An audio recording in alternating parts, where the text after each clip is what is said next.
Jangan mengharamkan bank. Jika kamu tidak mau bank, maka itu bagus. Bahkan kamu termasuk sebaik-baiknya orang.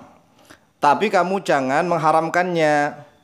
Demikianlah kurang lebih terjemahan dari tausiah Syekhina Ki Haji Maimun Zubair rahimahullah ta'ala yang videonya sudah viral menyebar di dunia media sosial yang menimbulkan banyak pertanyaan, kemudian menggugah Al-Fakir untuk menjelaskan satu persatu dari dawuh beliau. Mudah-mudahan apa yang Al-Fakir jelaskan tidak jauh berbeda dengan yang beliau maksudkan.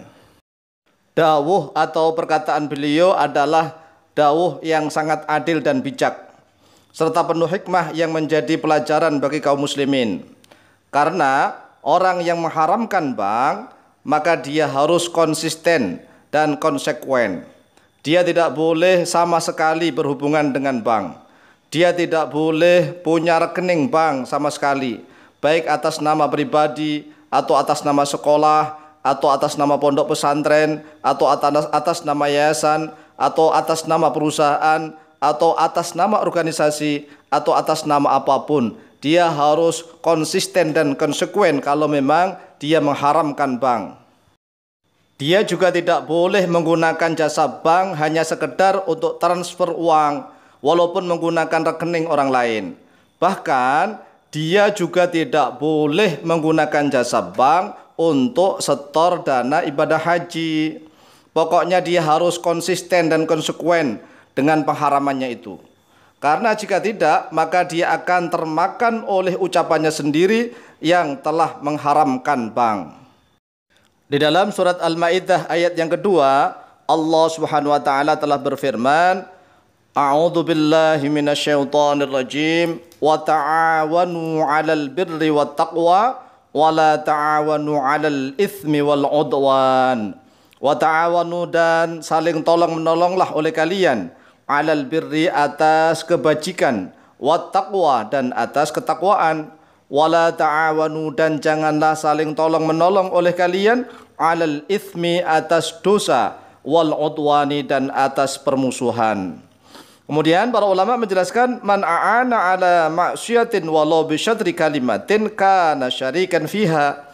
Man bermula siapa saja a'ana, yang menolong oleh dia man, ala ma'syiatin, atas suatu kemaksiatan, walau bi syadri kalimatin, walaupun toh dengan sepenggal kalimah, kana, maka ada oleh dia man syarikan, yaitu bersekutu, fiha, di dalam kemaksiatan tersebut. Sehingga siapapun yang mengharamkan bank, maka enggak boleh walaupun hanya sekedar transfer uang melalui rekening orang lain. Apalagi punya rekening, apalagi punya ATM, apalagi punya kartu kredit, apalagi punya KPR. Ini namanya pembodohan, termakan oleh ucapannya sendiri. Banyak orang berpandangan atau berpendapat bahwa yang dilaknat oleh Rasulullah SAW adalah orang yang makan riba saja atau para pegawai riba.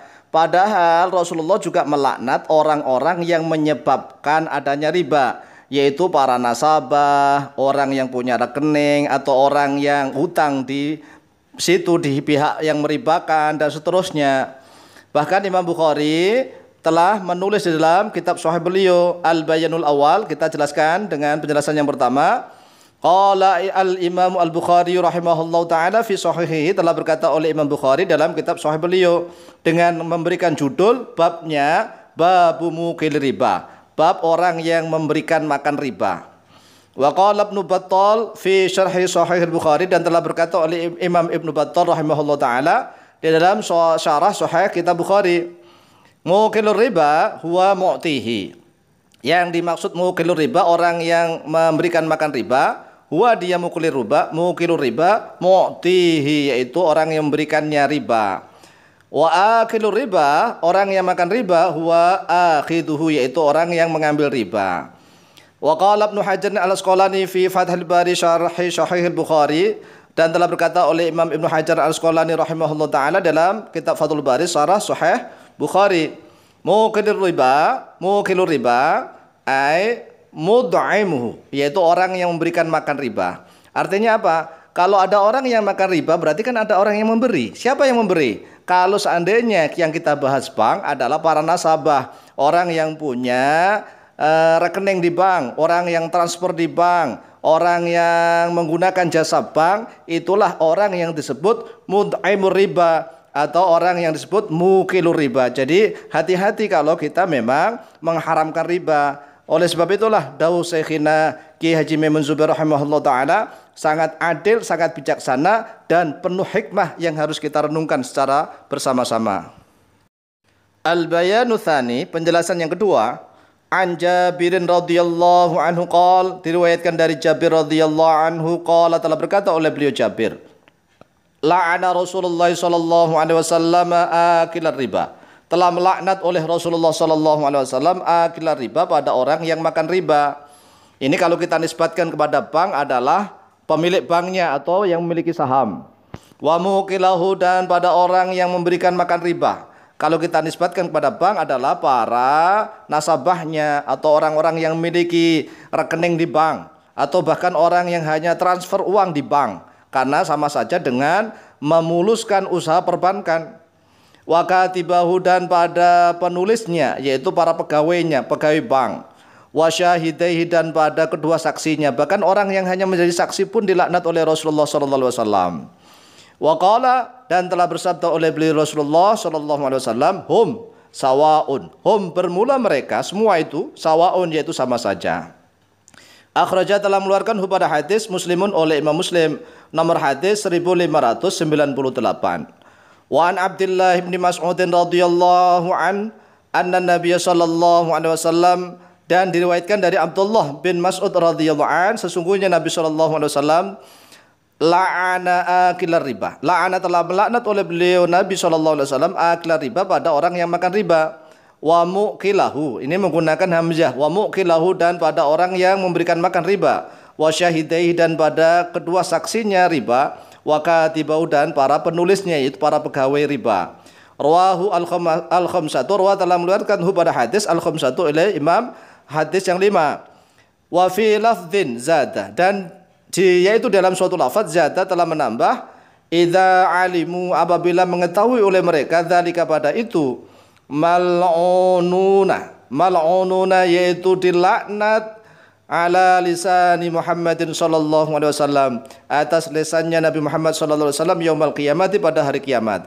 Jadi kalau sudah mengetahui, ya idza alimu dzalik, ya enggak usah berhubungan sama bank sama sekali, enggak usah berhubungan dengan bank sama sekali, walaupun hanya sekedar transfer uang menggunakan rekening orang lain atau beli belanja online, kemudian transfernya menggunakan perbankan, ya enggak boleh.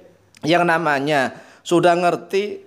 Oleh sebab itu kata beliau Syekhina Maimun Zubair rahimahullah ta'ala, orang yang enggak mau bank itu orang baik, bahkan sebaik-baiknya orang, karena dia termasuk orang yang wara', orang yang zuhud di zaman sekarang, ya. Tetapi jangan sekali-sekali mengharamkan bank, karena risiko konsekuensinya sangat tinggi kalau dia sampai mengharamkan bank. Oleh sebab itu kita harus mempelajari tentang seluk-beluk perbankan dan riba. Ma'rifatu asyrati jawaniba, kita harus mengetahui minimal 10 aspek. 10 aspek. Yang pertama, ta'rifur riba. Kita harus mengetahui tentang definisi riba. Riba itu apa sih? Yang kedua, kita harus tahu tentang ar-riba fil jahiliyati, jenis-jenis riba di dalam masa jahiliyah yang dilarang oleh Allah dan oleh Rasulullah sallallahu alaihi wasallam. Dan yang ketiga, kita harus tahu al-ahaditsu an-nabawiyatu fil a'yani as-sittati ar-ribawiyati. Kita harus tahu tentang hadis-hadisnya Rasulullah sallallahu alaihi wasallam di dalam komoditi, barang-barang yang menjadi komoditi yang berjumlah 6 yang bersifat ribawi. Jadi tidak semuanya kita harus tahu tentang hadis-hadisnya Rasulullah. Apakah semuanya itu adalah ribawi ataukah memang terbatas hanya 6 itu dengan ilat-ilatnya nanti. Kemudian yang keempat, kita harus tahu tentang ilatnya. Memang barangnya yang disebutkan 6, tetapi kita harus tahu tentang ilat hukumnya. Al-illatu min jinsil athmani wal mad'umati. Jadi jenis athman dan mad'umat yang jenis-jenis makanan. Dan yang kelima, kita harus tahu tentang aksamur riba, pembagiannya riba. Riba itu ada berapa? Kita harus paham dulu. Jangan sedikit-sedikit riba, dikit-dikit riba. Yang keenam, kita harus tahu tentang dinar, ad-dinar wa dirhamu. Dinar dan dirham yang berkaitan dengan emas dan perak. Yang ketujuh, kita harus tahu tentang al-fulusu. Apa itu definisi fulus? Fulus itu bagaimana sih? Apakah sama ketentuannya dengan dinar dan dirham? Yang kedelapan, kita harus tahu tentang ta'riful bank. Definisi bank itu sendiri. Bank itu seperti apa sih? Apakah sama dengan bank detail, bank yang perseorangan atau bagaimana? Yang kesembilan, kita harus tahu tentang anwa'ul bunuk. Harus tahu tentang macam-macam bank. Yang kesepuluh, kita harus tahu tentang al-manfaatu wal-madarratu. Manfaat dan madaratnya adanya bank, terutama dalam suatu negara dan bangsa. Terutama pada bangsa dan negara atau pemerintahan pada zaman sekarang ini. Bagaimana adanya bank itu doruri atau tidak, suatu keharusan atau tidak. Karena dalam suatu negara dan bangsa zaman sekarang ini semuanya sudah menggunakan teknologi bank. Bahkan uangnya pun kadang-kadang sudah menggunakan uang elektronik. Oleh sebab itu kita bayangkan kalau suatu negara dan bangsa saat ini tidak memiliki bank perbankan, bagaimana dia melakukan ekspor impor. Kemudian bagaimana dia cara menyimpan anggaran belanja dan pendapatan negara APBN atau APBD di suatu daerah. Apakah uangnya harus disimpan di bendahara negara atau bendahara daerah, atau uangnya harus disimpan di bank? Bagaimana cara dia nanti menggaji seluruh pegawai, ya, pegawai negeri terutama, mulai dari guru-guru, pegawai kecamatan, kemudian pegawai kelurahan, bahkan pegawai yang lain di seluruh Indonesia. Apakah harus ditransfer ataukah memang melalui kurir yang langsung dikirim menemui orangnya masing-masing, atau menggunakan bank?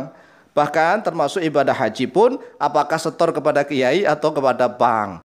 Oleh sebab itulah sebelum kita mengatakan bahwa bank itu haram, maka minimal kita harus meneliti tentang 10 aspek yang telah kita sebutkan. Minimal itu 10 aspek, yaitu ma'rifatu asyrati jawanib. Yang pertama ta'rifur riba, definisi riba. Kemudian yang kedua ar-riba fil jahiliyah. Yang ketiga al-ahaditsu fil a'yani asitati ar-ribawiyati. Yang keempat al-illatu min jinsil asmani wal mad'umati. Yang kelima aqsamur riba. Yang keenam ad-dinaru wa dirhamu.